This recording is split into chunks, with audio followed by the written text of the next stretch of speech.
నూతన నటుడు పవన్ కళ్యాణ్ ను కథానాయకుడిగా పరిచయం చేస్తూ బత్తుల కోటేశ్వరరావు నిర్మించిన చిత్రం పురుషః. దీనికి వీరు ఉలవల దర్శకత్వం వహించారు. సప్తగిరి, కసిరెడ్డి రాజకుమార్, రాయంచ కొక్కుర, విశిక, హాసిని, పమ్మిసాయి, వీటీవీ గణేష్, వెన్నెల కిషోర్ కీలక పాత్రలు పోషించారు. శుక్రవారం ప్రేక్షకుల ముందుకు వచ్చింది ఈ సినిమా. భార్యా బాధితుల ఇతివృత్తంతో తెరకెక్కిన ఈ చిత్రం ఏ మేరకు ప్రేక్షకుల్ని మెప్పించిందో చూద్దాం.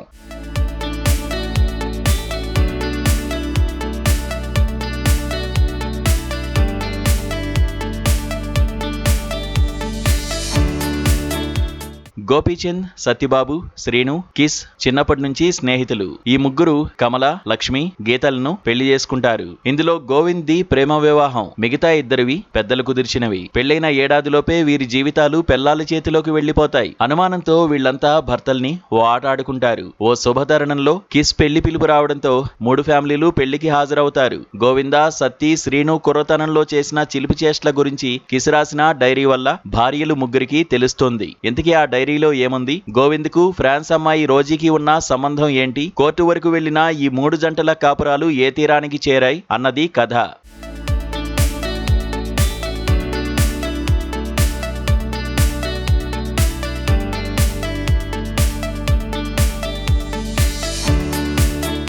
ప్రస్తుతం సొసైటీలో చూస్తున్న భార్యాభర్తల మధ్య జరుగుతున్న గొడవలు, విడాకులకు దారితీస్తున్న వైనాలు, అప్పుడప్పుడు పడుతున్న రాజీల ఇతివృత్తంతో తెరకెక్కిన సినిమా ఇది. మొదటి 15 నిమిషాల కథ ఆర్టిస్టుల పరిచయం, వారి ప్రేమ, పెళ్లిళ్లతో సాగింది. విడాకుల కోసం కోర్టు మెట్లెక్కిన ముగ్గురు మగాళ్లు జడ్జికి తమ కథ చెప్పడంతో ఫ్లాష్ బ్యాక్ మొదలవుతుంది. బ్యాక్ స్టోరీలో భార్యాభర్తల మధ్య జరిగిన గొడవలు ఇతర తంతు పెద్దంత కొత్తగా అనిపించదు. అదంతా సాదాసీదాగా సాగింది. వెన్నెల కిషోర్ ఎంట్రీతో తెరపై కాస్త నవ్వులు పండుతాయి. అక్కడి నుంచే కథ ఆసక్తిగా మారుతుంది. విరామానికి ముందు కూడా వెన్నెల కిషోర్ హంగామానే నడుస్తుంది. అతని చేతిలో ఉన్న పుస్తకం కథను మలుపు తిప్పుతుంది. వెన్నెల కిషోర్ తెర మీద మిస్ అయినప్పటి నుంచి కథ స్లో అవుతుంది. సెకండ్ హాఫ్ ప్రారంభం నుంచి గోవింద్, రోజీ ట్రాక్ తెరపైకి వస్తుంది. అదేమీ పెద్ద ఆసక్తికరంగా సాగలేదు. జడ్జి ముందు ముగ్గురు హీరోలు చెప్పే కథ సాదాసీదాగా బోరింగ్ గా అనిపిస్తుంది. భార్యాభర్తలు ఫైటింగ్ చేసుకునే సన్నివేశాలు రక్తి కట్టిస్తాయి. క్లైమాక్స్ లో కాస్త భావోద్వేగాన్ని జోడించారు. పెళ్లైన మగాడి కష్టాలు ఎలా ఉంటాయో వినోదాత్మకంగా చూపించే ప్రయత్నం చేశాడు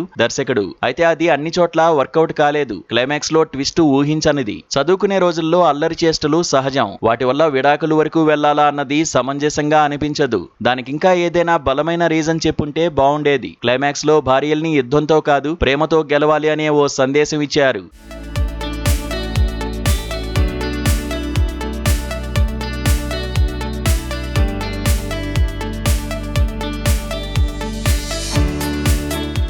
నూతన నటుడు పవన్ కళ్యాణ్ నటన పరంగా పర్వాలేదనిపించాడు. హీరోయిన్ గా నటించిన రాయంచ కొక్కుర అందం, అభినయంతో ఆకట్టుకుంది. హాసిని, విశిక కూడా పాత్రల పరిధి మేరకు బాగానే చేశారు. వెన్నెల కిషోర్ తన స్టైల్ కామెడీతో న్యాయం చేశాడు. వీటీవీ గణేష్ పాత్రను అదే స్లాంగ్ తో రొటీన్ చేసి పడేశారు. కసిరెడ్డి పాత్ర కూడా అంతే. సప్తగిరి యాక్టింగ్ సెటిల్డ్ గా ఉంది. తనదైన స్టైల్ వినోదంతో మెప్పించాడు. సినిమా మేకింగ్ విషయంలో మేకర్స్ ఎక్కడా కాంప్రమైజ్ కాలేదు. కథకు కావలసినట్టు ఖర్చు పెట్టారు. పాటలు అంతగా నేపథ్య సంగీతం కూడా అంతే. ఐటమ్ సాంగ్ ప్లేస్మెంట్ కరెక్ట్ గా లేదు. ఎడిటర్ సెకండ్ హాఫ్ నిడివి తగ్గించాల్సింది. భార్యా బాధితుల నేపథ్యంలో దర్శకుడు రాసుకున్న కథ క్షేమంగా వెళ్లి లాభంగా రండి తరహాలో ఉన్న ఆ స్థాయి ఎగ్జిక్యూషన్ తెర మీద కనిపించలేదు. ఈ కథను లైటర్ వేలో కామెడీగా చెప్పాలనుకున్నారు. కానీ తెరపై అది పూర్తి స్థాయిలో వర్కౌట్ కాలేదు. కథపై ఇంకాస్తంత శ్రద్ధ పెట్టి ఉంటే బావుండేది. అయితే అక్కడక్కడ నవ్వులు పంచే ఈ చిత్రాన్ని ఓసారి చూడొచ్చు.